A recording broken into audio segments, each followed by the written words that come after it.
22. Yeah, okay. All right. Well, it looked like maybe right around 25, 26 or something like that. When they drafted me. Okay. After that, we were taken out and we went to a town near Boston. After we got through with our maneuvers in the desert. They shifted us up to a place. They have a place where you stay until you go across. And they had us in there with hoses and everything, cleaning it up. So you were in Boston then? Yeah, They shipped you from Arizona to Boston? We were by the water. Okay. And finally we took the Queen Elizabeth. Came and took us, and we were surprised that they had such a boat, that we heard so much about them. And then they took us to England. Okay. Well, how many days did it take you to get from Boston to England? Oh boy. What did it take? About 4 or 5 days? And this would have been in what, like 44 maybe? In 1944? Well, Queen Elizabeth was a good ship, Okay. 1940s. Okay. All right. Okay, so you would have been right around 1944 when you were going over. And do you recall, were U-boats out there getting ready to attack the Queen? We had boats with us. Yeah, because once or twice we saw these boats move to the rear and throw out those cans. Death charges. So they must have heard something, Sure. Yeah. And they did that a couple times before we got over. Oh, okay. And some of the guys weren't used to ocean like I was because I lived in California and always went on those fishing boats. So I was I never got sick. Okay. But we had them get so sick we had to put them in a dispenser so they could take care of them. Sure. And if you're not used to that ocean, we got over to Scotland. We stopped in at Scotland, and that's where they took us off the boats. Okay. And from there, we went all the way down on a train. We took a train to England, to the English section. Okay. From Scotland to England. Okay. And we were right near the channel. Do you know the White Cliffs of Dover? Yeah. Yeah, we were right next to them. Oh, okay. Yeah.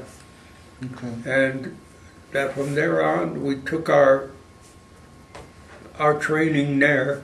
Okay. We went up into they had some mountains, but the thing was, it was rough, because when you got on their mountains, you sunk, the material it was made out of, you sunk. And so it was hard. You go up there and you're pulling your feet out, trying to get to the top.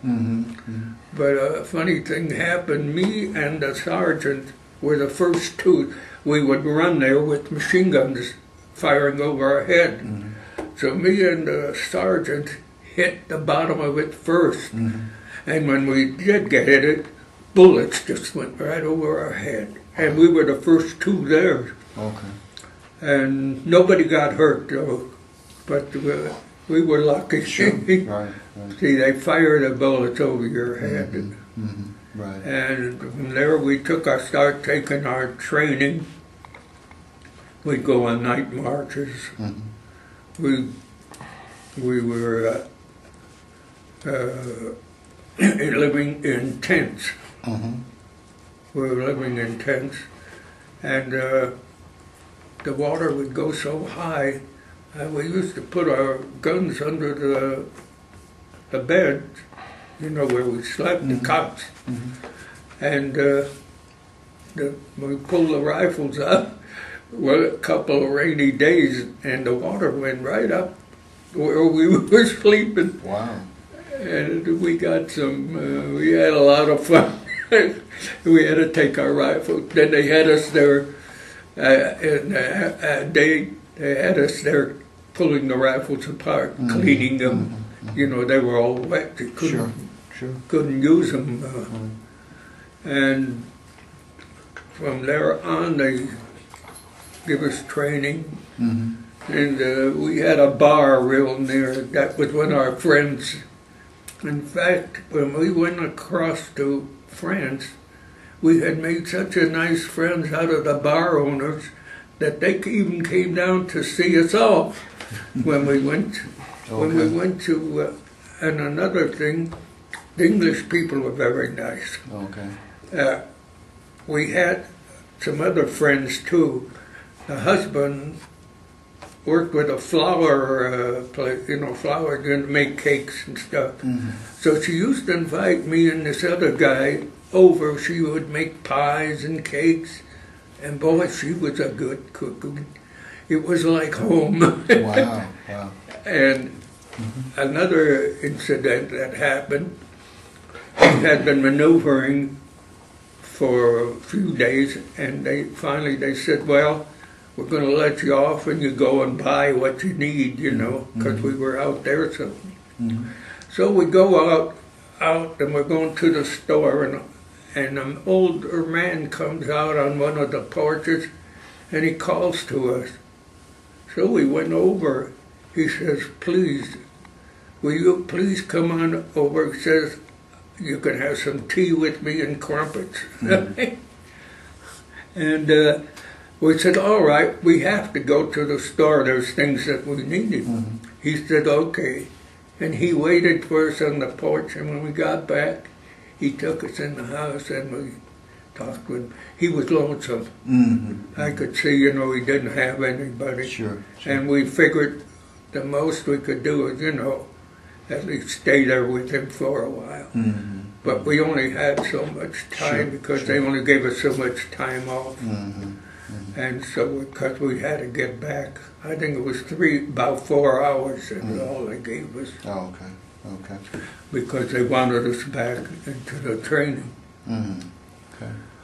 And we went to some of their dances. Okay. And we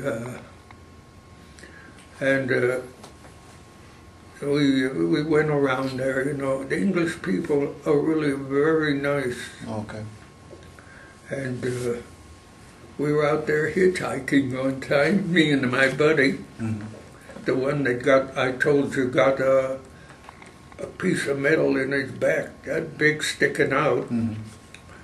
So we were hitchhiking around, and in comes these work guys, you know, with this truck, and they stopped. Where are you going? They took us to where we were going to camp. Okay. And they took us in this truck. They were workmen. Okay. You know, they probably worked on roads and stuff like that. And they were very nice. And so we had the bar too. And I wouldn't say we didn't get drunk, but we had good times. Okay. You know, we knew our time was numbered, you know. So after all of that, 6 days after D-Day, we went in. Okay. They took us on the ship, took us across the channel to France. Okay. And they let us off there. And here's a sad part. The first group that went in only had 2 people left. They were the first bunch that went into into France. Into Normandy? Into Normandy Beach? Yeah, only 2 of them were left. They were all killed, all murdered in there. Right. So we went in and we went up this hill, you know. And when we got there, they drove us back. So we had to shoot back down. And that's when our first lieutenant got a shell in the head. Oh. He was blasted to pieces on our first lieutenant. And that shell came right in it. When we were pushed back, we had to go down then again. And he got it right in the head. And